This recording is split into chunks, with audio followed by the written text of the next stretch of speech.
चलिए बात करेंगे बुलेटिन में कल की अवतार को लेकर। इजराइल बहुत जल्द ईरान पर बड़ा हमला करने की तैयारी में है।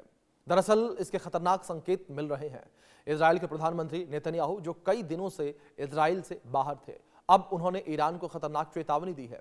उन्होंने कहा कि इजराइल ईरान पर ऐसा हमला करेगा जो उसने कभी सोचा भी नहीं होगा।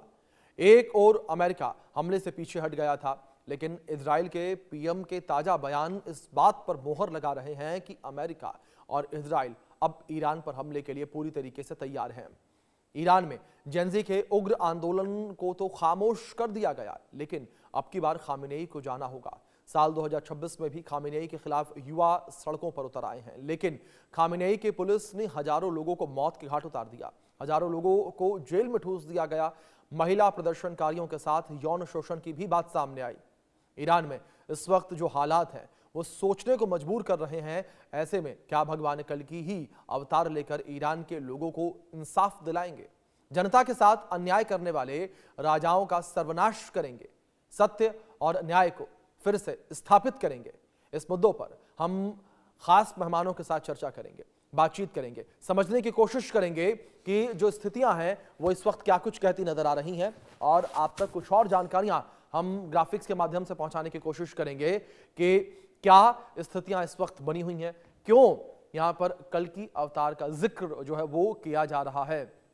लेकिन उससे पहले अपडेट आप तक यहां पर यह पहुंचा दें, खामेनेई की पुलिस के ऊपर जो गंभीर आरोप लगे हैं वो गंभीर आरोप क्या है, किस तरीके से आरोप लगे हैं वो आप समझिए। प्रदर्शनों के दौरान दमन की हदें पार की गई हैं, आप समझिए। ये गंभीर आरोप जो है वो खामेनेई की पुलिस पर लगे हैं। हिरासत में नाबालिगों के साथ अत्याचार किया गया है, नाबालिगों के ऊपर भी अत्याचार करने की जानकारियां जो है सामने आई हैं, और नाबालिगों के साथ यौन उत्पीड़न के आरोप लगाए गए हैं। नाबालिगों का यौन उत्पीड़न किया गया, और कुर्दिस्तान ह्यूमन राइट्स नेटवर्क का ये बड़ा आरोप जो है वो देखने को मिला है। दंगा नियंत्रण पुलिस ने दुर्व्यवहार लोगों के साथ किया, महिला हो, बच्चे हों, बड़े हों। हिरासत में रेप, मारपीट और यातनाएं की गई हैं।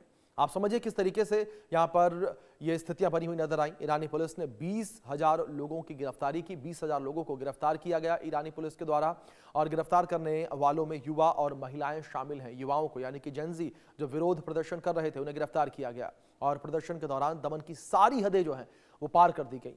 तो यहाँ पर मानवाधिकार संगठनों की चिंता भी है, सड़क पर प्रदर्शन कम होने से पुलिस की मनमानी बढ़ जाएगी, ये चिंता है। और गिरफ्तारियां और हिरासत में यातनाओं का खतरा जो है वो और भी ज्यादा बढ़ेगा, क्योंकि प्रदर्शन रुक गए हैं।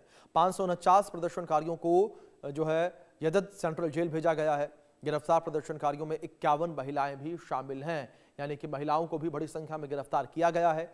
दुनिया को ईरान पर गंभीरता से ध्यान देना होगा, ये मानवाधिकार संगठनों की चिंता है, एक बड़ी चिंता है।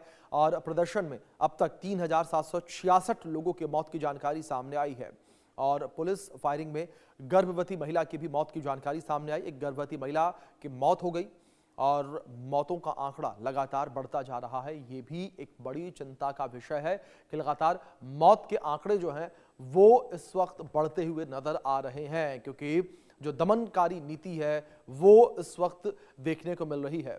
और दूसरी ओर खामेनेई के ऊपर भी बड़े आरोप यहां पर लग रहे हैं।